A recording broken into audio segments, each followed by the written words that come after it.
Hi, my name is Gillian Doyle and I'm CEO of Cerebreon Technologies.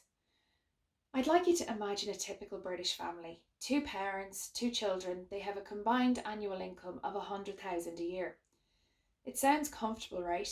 What you might not realise is that 1 in 8 of us are one paycheck away from being completely insolvent.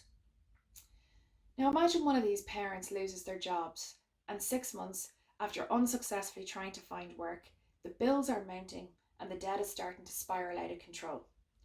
They get referred to an insolvency firm. Now, the insolvency firm are supposed to be their lifeboat to be able to get out of debt over the next number of years. But here's where the real problem starts, because the lifeboat is sinking under the sheer volume of cases and compliance that they have to adhere to. So much so that a lot of people end up failing their arrangements every year and end up with no debt resolution at all. The creditors, who are supposed to be the big bad wolf in this, they can't signpost their most vulnerable customers. On top of that, they can't vote or they can't decision things very quickly because they receive the data in so many different formats and different ways. And finally, the money that they recover is a lot less than you might imagine due to how busy the supply chain is. At Cerebreon Technologies, we basically remove the noise from the supply chain using automation and machine learning. It delivers an operational cost reduction of 75% to both creditors and insolvency firms. If you like, we're like the data hub for the whole industry that different people can hook in and out of. We move very secure and very accurate data between all parties, allowing decisions to be made rapidly and turning the information into structured formats so that each different client can access it in the way that they need.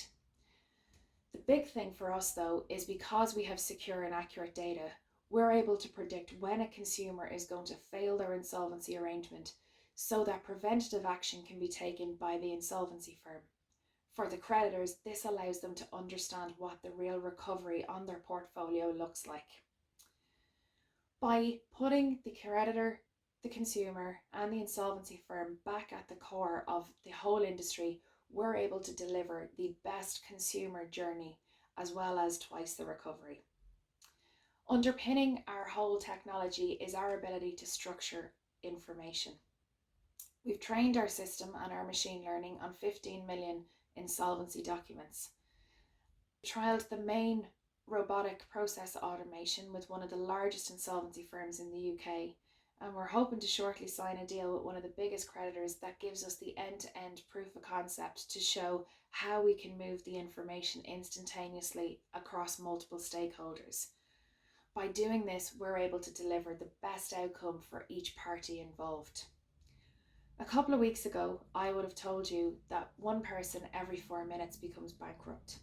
I would have then told you that the UK has an unsecured debt mountain of 300 billion euro. I would have went on to say that the US has the same, but it's 1.6 trillion and 75% of their bankruptcies fail. These are staggering statistics. However, the last number of weeks, hindsight is a great thing. And as we face this pandemic, we expect a substantial volume increase for insolvencies and people's inability to be able to pay their debts back.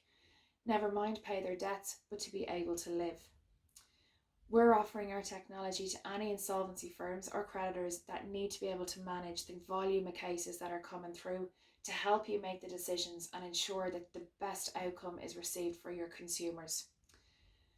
At a personal level, we hope in the long term our mission is to be able to predict and prevent insolvency ahead of time.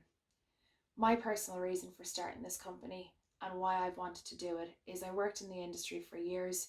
I understood that using data and machine learning, we could basically transform it. But on a day-to-day basis, someone very close to me was an 8-year-old boy who used to stand up the top of a road to meet the postman so that he could hide the bills that weren't paid from his dad. Using our technology, I hope that that never exists for anybody else.